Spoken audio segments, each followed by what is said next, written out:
22 వరకు పూజా మందిరం పెట్టండి. 22న ప్రాణ ప్రతిష్ఠ టెంపుల్ ఓపెన్ అయిన తర్వాత ఇంకా మీరు కొన్ని అక్షంతలు చేసుకొని వాటిలో కలిపి వాటిలో కలిపి అన్ని అయోధ్య అక్షంతలు అయిపోతాయి. 22 తర్వాత మీరు అన్ని శుభకార్యాలకి, మ్యారేజ్కి, బర్త్డేలకి అన్ని దీవెన కింద మీరు వినియోగించవచ్చు. ఇది అయోధ్య టెంపుల్ అన్నమాట. ఇది మీరు ప్రేమ చేసుకున్న పూజా మందిరం పెట్టుకోవచ్చు, లేదంటే హాల్లో పెట్టుకున్నా డైలీ చూడడానికి బాగుంటుంది. ఇంకా కొన్ని వివరాలు ఉన్నాయి కరపత్రంలో, ఆ కరపత్రం కూడా చదవండి. మనకి 22న టెంపుల్ ఓపెనింగ్ టీవీలో లైవ్ వస్తుంది. ఇండివిజువల్ కావాలంటే సామూహికంగా చూడడానికి ప్రయత్నం చేయాలి. అంటే టెంపుల్స్లో పెద్ద పెద్ద స్క్రీన్లు పెడుతున్నారు, అక్కడికి వెళ్తే ఆడ పారాయణ తోటి ప్రసాదాలు ఇస్తారు.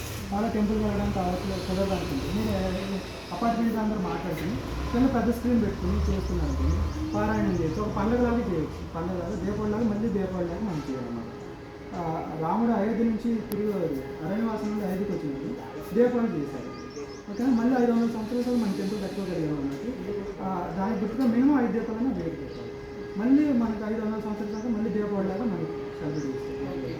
ఇలాంటి మన తోరణాలు కానీ దాదాపు తీస్తారు, దీపావళి కలిగి చేసుకుంటారు. సామూహికంగా చేయడానికి ప్రయత్నం చేయాలి. ఇప్పుడు మన దీపావళి చుట్టాలు మనం వాళ్ళకి చేస్తారు, లేదంటే వాళ్ళు మనకి చేస్తారు.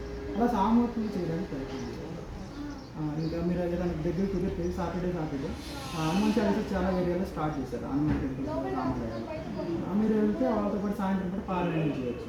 లేదు టెంపుల్స్ దూరం లేకుండా మీ అపార్ట్మెంట్ వాళ్ళందరూ ఒక చోట సింగల్ హనుమాన్ చాలీసా పారాయణ చేస్తున్నారు. ఇది మీ అపార్ట్మెంట్ ఆలయం అలా చేయాలి. చాలా హనుమాన్ చాలీసా చాలా చోట్ల స్టార్ట్ అవుతుంది.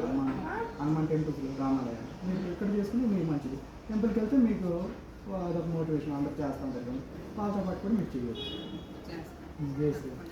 జై శ్రీరామ్.